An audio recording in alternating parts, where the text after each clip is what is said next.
Let's talk about money. Food was the first form of money.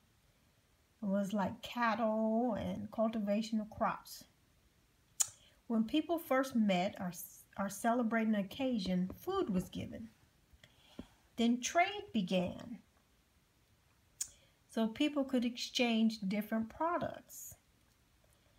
So 3100 BC, writing was invented in Mesopotamia, and it was used for keeping accounts, which was a form of banking.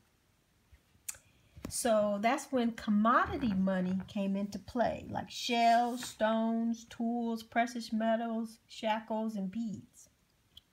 2575 BC, construction of the Pyramid of Giza began, and the completion was based upon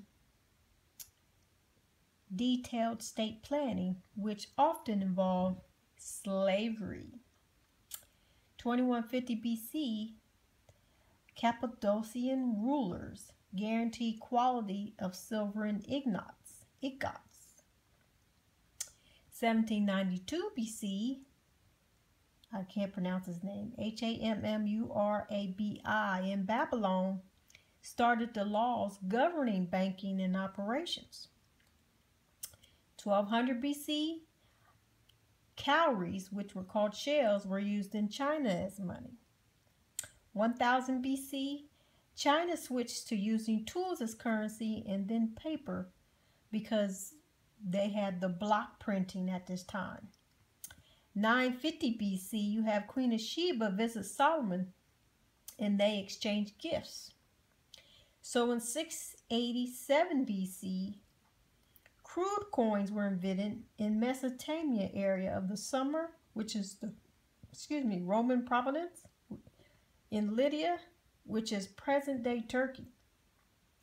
In 640 BC, the coins were produced in Lydia made of ELECTRUM, which is natural occurring AMALGAM of gold and silver by King ALYATTES.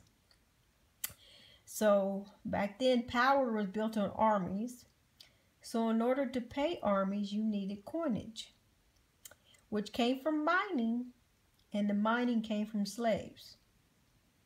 So 483 BC, huge silver discovery found in LAURIUM, which led to the ATHENIAN military fleet. Sweden lacked silver or gold, so they used their money was a plate, and it was made out of copper. Frederick II used gold in their coins and no longer used silver. Vienna also switched to gold. Gold became more valuable, so silver left England. But gold left Asia because they had more silver than gold. And shipment between Europe and the colonies took so long, they started using IOUs. And in 1685, soldiers were issued playing cards signed by the governor of France for their money. Italy's wholesale market began to flourish, and bills of exchange were used, which is what we call checks drawn up on a bank, promissory notes. China switched to paper because the coins were getting too heavy to carry. And the value began to vary from colony to colony. Most were Spanish and Portuguese money, and prevalence of the Spanish dollar led to the United States being dominated in dollars instead of pounds. This type of money was used for payment for the military expeditions. The bills of exchange was used to pay the debts to governments, and they would retire the currency issued by the colonial governments by accepting the bills of payment of taxes. When too many bills of credit or failed to tax them out of circulation, inflation occurred. Pennsylvania did not issue too much of their money, and it was secured by land and they maintained the value until the revolution broke out in 1775. All of this was harmful to Great Britain because remember, they backed theirs in gold. So they ended up passing a lot of currency acts, and the colonies rebelled. They began issuing continental currency, which was they started printing too much of it, and it depreciated badly, and British started counterfeiting the continental currency until it just stopped existing. So in 1782, the colonies took a loan from France to start their bank.